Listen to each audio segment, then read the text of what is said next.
it's hard to dispute that, especially when you look at the past history of what's gone on in our country and when you look at what's out there. Oh, yeah. Now, I prepared this elaborate speech to make today, and I'll try to stick to it somewhat. I don't want to come across as mechanical, but I do feel it's important to educate, and part of that, I put out what is out there that I've found out in the research.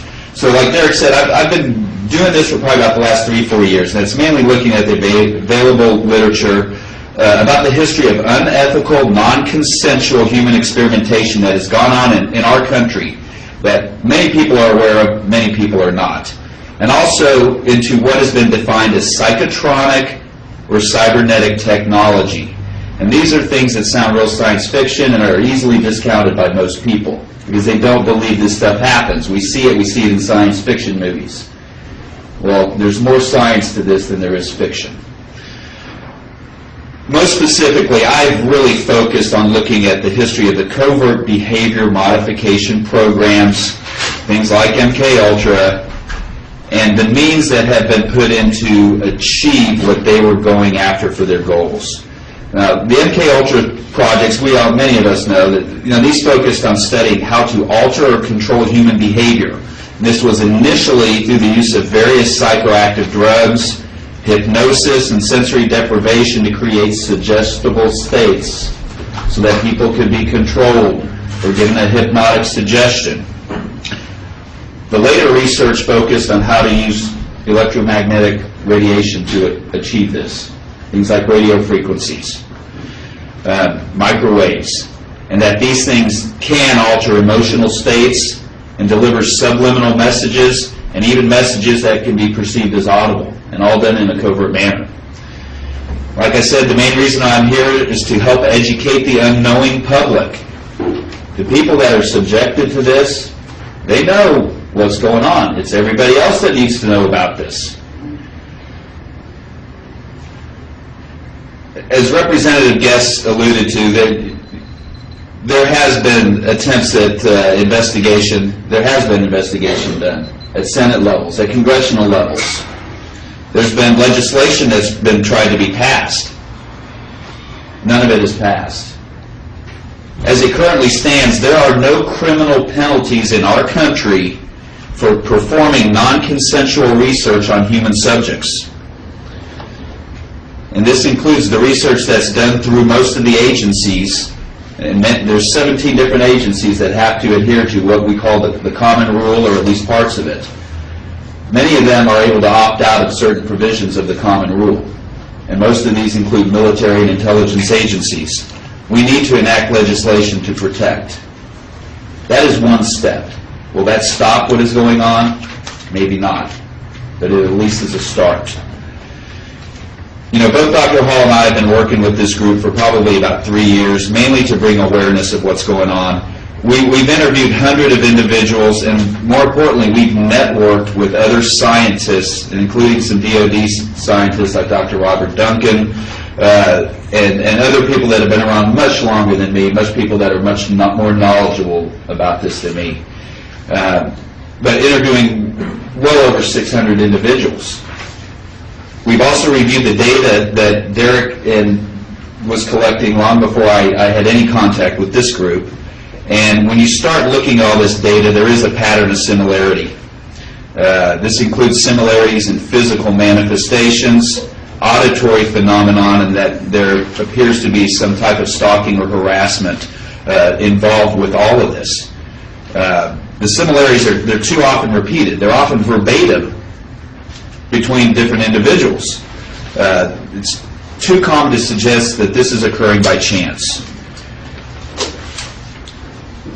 The result is that many of the complainants have suffered irreparable psychological distress and financial loss. It's probably apparent that this is a program that relies upon psychological torture to harass the individual endlessly, in most cases for years without any end. These are the stories that we have heard. The fact that unethical and unwitting human research has been occurring in our country is well documented. It's been going on over 60 years. This includes things like the Tuskegee syphilis studies. It includes the human radiation experiments of the 50s and 60s. It includes various chemical and biological programs that where mass populations were being exposed to biological agents, chemical agents, for the benefit of science. To think that such experimentation does not still occur today is not rational.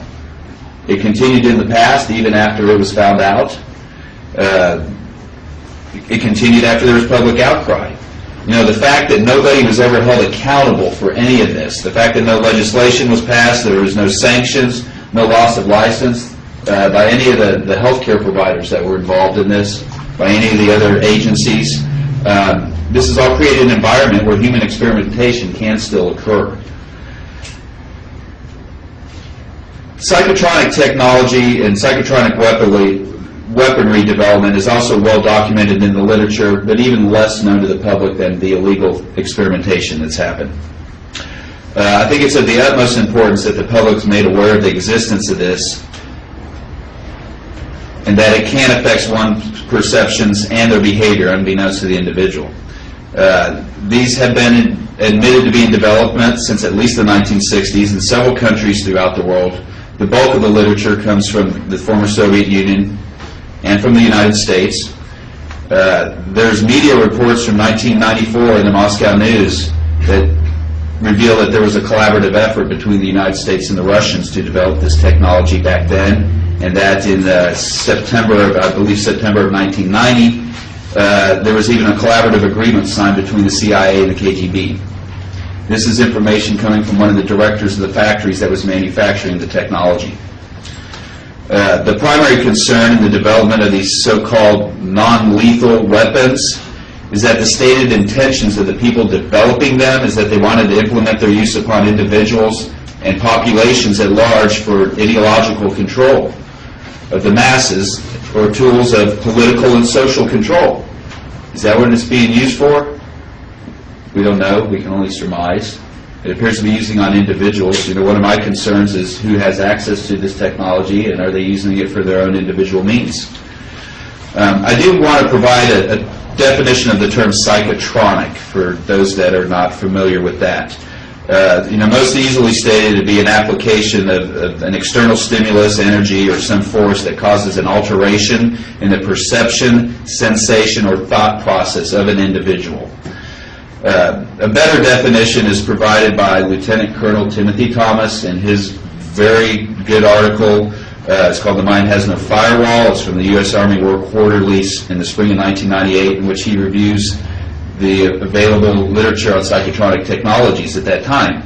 And the definition he provides is that these weapons have the ability to take information that is stored, and this is in quotes, information stored in a man's brain. It's sent to a computer, which then reworks it to the level needed to control the man, and the modified information is then reinserted into the brain. This is what they envision.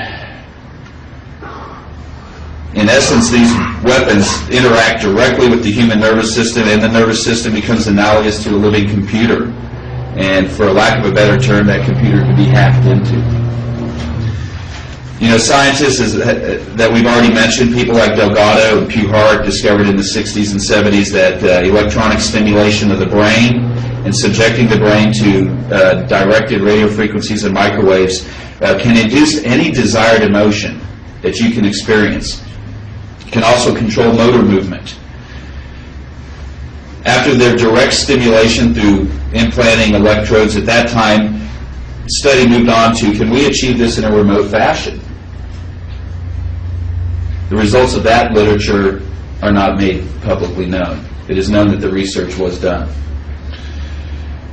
There's been other research that is focused on what is referred to as biological radio communication, and this was referred to in a memo from CIA Director Richard Helms back in 1964, when they were also aware that the Russians were already researching this. Like I say, this technology has been investigated for a long time.